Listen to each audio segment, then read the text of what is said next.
ભારતની જે પણ આઈટી કંપનીઓ છે તે મેજરલી આપણે જોઈએ તો સર્વિસ ઇન્ડસ્ટ્રીમાં છે. તો સર્વિસ ઇન્ડસ્ટ્રીમાં હોવાને કારણે ભારતની આઈટી કંપનીઓને હાલમાં નેગેટિવ ફ્લો જે છે, નેગેટિવ સેન્ટિમેન્ટનો સહન કરવો પડી રહ્યો છે. તેની સાથે સાથે વૈશ્વિક લેવલ પર જે ઉતાર ચઢાવ થાય છે, યુએસએ થી એઆઈ રિલેટેડ જે પણ ન્યૂઝ આવે છે કે વૈશ્વિક લેવલ પર એનવીડિયાના નંબર આવ્યા, એ પોઝિટિવ રહ્યા, તે છતાં ભારતીય આઈટી સેક્ટર પર તેની પોઝિટિવ ઇમ્પેક્ટ થઈ નહીં. તો આગળ જતા આઈટી સેક્ટરની પર્ટિક્યુલર વાત કરીએ મિત્રો, તો આઈટી સેક્ટર માટે આગલા જે પડાવ છે એ આસાન નથી. આપણે ઓલરેડી વાત કરી ચૂક્યા છે કે એઆઈની રેસમાં આપણે ક્યાં છે. આપણે એઆઈ પર તો હવે વાત કરવી નથી, પર્ટિક્યુલર આપણે આપણા ભારતીય કોન્ટેક્સની વાત કરીએ કે ભારતીય આઈટી કંપનીઓનું જે આગામી સ્ટ્રક્ચર છે અને આગામી પીરિયડ જે છે એ કેવો રહેશે. તો મિત્રો, વૈશ્વિક લેવલ પર જે પણ ઉતાર ચઢાવ થાય છે તેની અસર ભારતીય કંપનીઓ પર જરૂરથી પડશે અને ઓલરેડી પડી રહી છે. કારણ કે ભારતની આઈટી કંપનીઓ, જેવું મેં કહ્યું કે સર્વિસ બેઝ છે.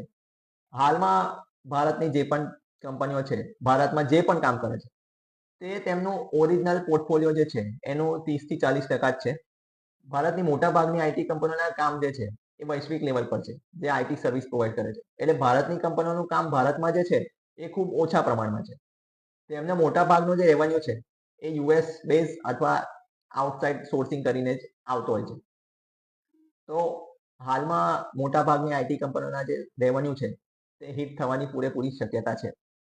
હવે આપણે એ જોવું રહ્યું કે આગામી સમયમાં ભારતની જે પણ આઈટી કંપનીઓ છે, લાર્જ કેપ કંપનીઓની વાત કરું છું, કારણ કે આ જે એઆઈ રિલેટેડ જે પણ આગળ એક્શન થશે મિત્રો, તેમાં નાની જે કંપનીઓ હશે એઆઈ રિલેટેડ, તેઓનું ફ્યુચર ખતરામાં રહી શકે છે. મોટી કંપનીઓ ઇન એની કેસ કંઈ ને કંઈ એડજસ્ટ કરશે કે કેપેક્સ કરીને આ લોકોએ લાસ્ટ વીકમાં જે આપણા દિલ્હીમાં એઆઈ સમિટ થયું તેમાં ટાઈઅપ કર્યા છે. એટલે મોટી કંપનીઓ કેપેક્સ કરીને સર્વાઈવ કરવાનો પ્રયાસ કરશે. આગળ જતા શું સ્ટોરી બનશે હાલમાં આપણે કોઈ પ્રિડિક્ટ નહીં કરી શકીએ.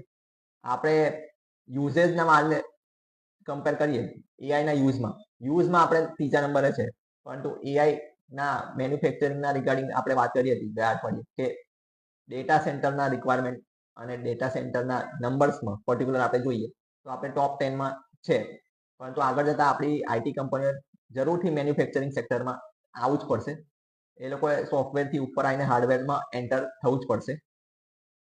તો આગળ જતા આપણી આઈટી સેક્ટર પર પૂરેપૂરી નજર રહેશે. આપણે કંઈક પણ માહિતી આવતી હોય છે તો આપણે જરૂરથી આપણા પેજ પર શેર કરતા રહીએ છીએ.